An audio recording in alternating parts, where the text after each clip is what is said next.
Hello, I'm Michelle, and this is the Bookkeeping with a Purpose podcast, the podcast for anyone wanting to learn church finances and how to serve the local church with excellence. I am a church finance consultant, and I am also an enrolled agent who specializes in minister taxes. I have had the honor of helping churches ensure compliance in all areas of their finances, as well as helping ministers with their unique tax status for the last decade. In this podcast, you are going to get the very best advice on how to properly handle all things church finances, payroll, and minister taxes, all with a healthy dose of Jesus. So grab a notebook and pen, my friend, to take some great notes, and let's do this. Hello. Welcome to the podcast. And we are now in December, and boy, is it cold. It has gotten cold where I live, and I'm sure it's getting colder where you are. We are in the first week of December, and I am going to talk to you today about one of my favorite companies. Yes, that is sarcasm. Intuit. And the reason that I'm coming to you today is because we received notices in the mail last week about changes coming to desktop. And Intuit is always changing things, and it's not always for the best. Many of your small and medium-sized churches still use QuickBooks Desktop. How many of you are using desktop? Okay, I'm sure many of you are raising your hands. It has been my software of choice for the last 27 years. Yes, ma'am. Yes, sir. I started using this in 1996. Okay, so I love desktop. But Intuit made the announcement this week that they will no longer make the desktop version available to new customers effective July 31st of next year of 2024. So as QuickBooks Pro advisors and bookkeeping professionals, we knew it was coming. We just didn't know when. So current subscribers can still keep your desktop subscription. All right, you just have to pay the annual fee. The days of purchasing the software and it being a one and done are gone. And that's what made desktop so fantastic is you could purchase. I remember I purchased QuickBooks Desktop 2007, and I used that puppy until 2012. I used it for 5 years. I purchased it once, used it. It worked beautifully. The only reason I even upgraded was because I got a new computer, and the version 2007 version wouldn't work on when I think it was Windows 10 or something came out. I don't know. I don't remember what it was. But anyways, whatever the new Windows version was, Desktop 2007 didn't work on. So that's the only reason I upgraded. So interestingly, I have a client who contacted Intuit last week or the week before, and when they called to discuss their options on desktop, the only option they were given was to switch to QBO. All right. Ladies and gentlemen, I am here to tell you that information is incorrect and simply a sales tactic to sell more QBO subscriptions. You absolutely can continue with the desktop versions of Pro Plus, Premier Plus, Mac Plus, and the Enhanced Payroll. And if you have, for whatever reason, QuickBooks Desktop Enterprise, you can also continue to renew that, and it can even be purchased new. All right. So here's what you need to know. Okay. So if you have one of the older versions of desktop that are not currently on one of the annual subscription plans, you must purchase the Pro, Premier, or Mac Plus version that is subscription-based before July 31st of 2024. All right. Otherwise, you're going to lose the option, even though you already have the desktop version. They're going to say this is a new purchase. It's not a renewal because you're going from an older version, from a non-subscription-based version to a subscription-based. Okay. So kind of those catch-22s, you got to know, what their little idiosyncrasies are. So don't be duped into thinking, oh, well, we've already got desktop, so I can renew. If you're not paying that annual subscription already, they're going to not allow you to do that, and they're going to tell you that you're a new customer. Okay, so if you currently have desktop, and you have been considering purchasing the payroll module, you also got to do that before July 31st of 2024 as well. okay? So if you are currently a desktop customer, you will be notified in February of these changes. That's when the letter is supposed to go out to all desktop customers, is in February. So all in all, Intuit ends the letter by stating that we should prepare our clients for the future and get them all transitioned over to QBO. People, I just don't like that. Even though I am a longtime QuickBooks consumer, I will be looking at options for my church clients. You know, QuickBooks is absolutely great for small businesses. It's not the absolute best software for churches, especially if you do a lot of restricted funds or designated funds, or you want a lot of specialized tracking in there. It's not the best for fund accounting, but we make it work, okay? Intuit just makes me want to scream sometimes, because it's like, you know what, folks, if it ain't broke, don't fix it. But they're wanting everybody to go online because that's where they make the most money. But I will tell you another caveat that you can do. If you're like, you know what, I'm tired of messing with this, let's just make the transition to QBO. Do not call Intuit and make that transition.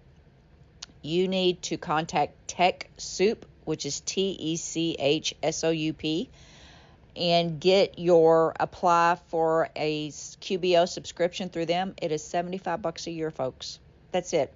Not the $80 or more a month that Intuit wants to charge you if you go through them, but a annual fee of $75 a month through TechSoup. Okay, that's if you're willing to take that leap and go into QBO. All right.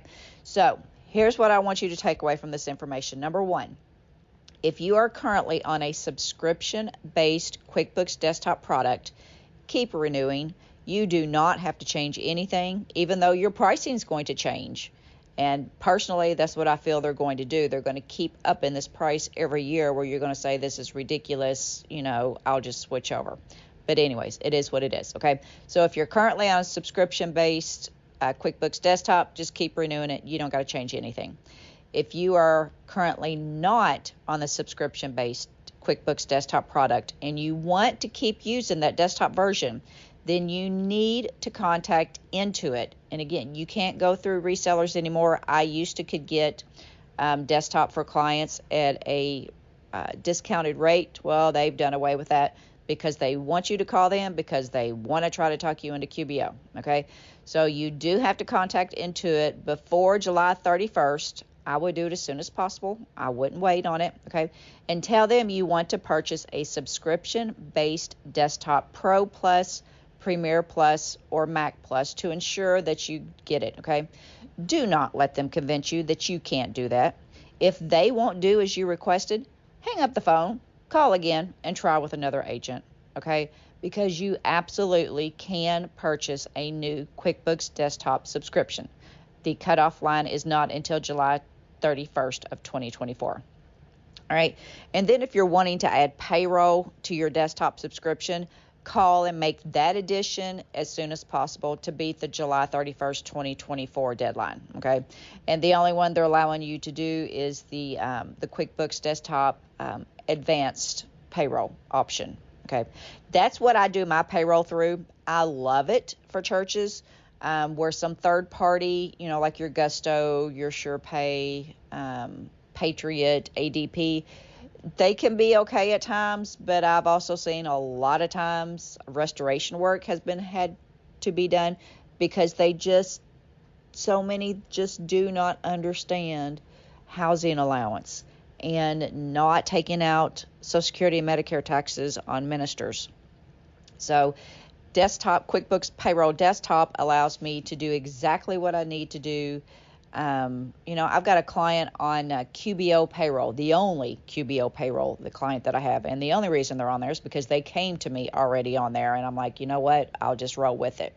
Well, it drives me bonkers because every time you sign in to run their payroll, it gives you warning. Your account is not completely set up because I'm not set up with unemployment information. Well, people, churches don't pay unemployment taxes, you know, for the most part. I have heard that there are some locations where you have to pay state unemployment taxes, but in the state of Kentucky, churches are not subject to unemployment taxes, and of course, churches are exempt from federal unemployment taxes as well. So every time I sign in, even though it's a church, I get these warnings, and every quarter I get a warning. You haven't filed this return because you haven't entered the information. Well, buddy, because there's no information to be entered. All right. So anyways, that's my little mini soapbox. Can you tell how much I love them? But anyways, with all the changes going on in the world, okay, we need to be able to stick with what we know and with what works, and that's QuickBooks Desktop. I don't know why it has to be so complicated for these people. So anyways, thank you for listening to my rant today. I got that letter. I'm like, you know what? I was like, I'm going to do a podcast on this because, number one, the main reason that I am doing this podcast on this is not to get my rant out, which I'm sure my blood pressure is up at this point, but to let you know that you do not have to switch to QBO if you don't want to, okay? You are allowed to keep your desktop. You just need to know, am I paying an annual subscription? If I am, there's absolutely nothing you need to do. You just need to keep renewing that puppy every year until they completely do away with it, okay? And if you're not on an annual subscription, you purchased it 5 years ago and you're still using it, you haven't paid any, you just, paid the fee when you purchased it, make sure you call as soon as possible and get on the subscription plan so that when July 31st hits and they cut off new clients, that you can still continue to renew at that point, okay? And then if you just want to give in and you're like, you know what, I'm tired of all this hustle and bustle, let's go with QBO, do not call into it and get it through them because they're going to charge you the $80 plus per month. Even if they give you we'll give you 6 months free or we'll give you a discount for the first year. It doesn't matter. At the end of that price is going to go back up to that $80 to $100 a month fee when you could just go through TechSoup and get it for $75 a year, okay? The thing that you need to know about TechSoup, though, is that in order to qualify for their discounted software, and you can get more software than just QuickBooks, but you've got to send them a copy of your 501c3 determination letter to prove that you are a nonprofit, okay, and tax exempt. So as I've said in previous episodes here, if you did not yourself as the church apply for the 501c3 designation, but you are a member of a national or state denomination, contact your denominational headquarters and get a copy of their a statement saying that you fall under the umbrella of their tax exemption group number, okay? And then you can use that to get that on there, all right? So if I haven't totally confused you, I hope this information was helpful. If you've got questions on it, absolutely feel free to reach out to me. My email is always in the show notes here. So, but just remember July 31st, 2024 is the cutoff date, but please don't wait till that time because I understand life happens, business happens, things just get on a roll, and before you know it, it's August 1st and you're like, oh my gosh, I forgot to do this, okay? So look for your notifications from Intuit in February. At least you won't be surprised. You know they're coming. And let's always remember to strive to make an impact and not just an income, and always look your best, do your best, and be your best. Talk to you soon. Bye-bye. Thanks again for listening to today's episode. If you learned something new or were inspired in any way, please do me a huge omungo favor and leave me a fantastic 5-star review on Apple Podcasts. It helps more people to find the show. And then share this episode with someone who you think it could help. Until next time, my friend, be blessed.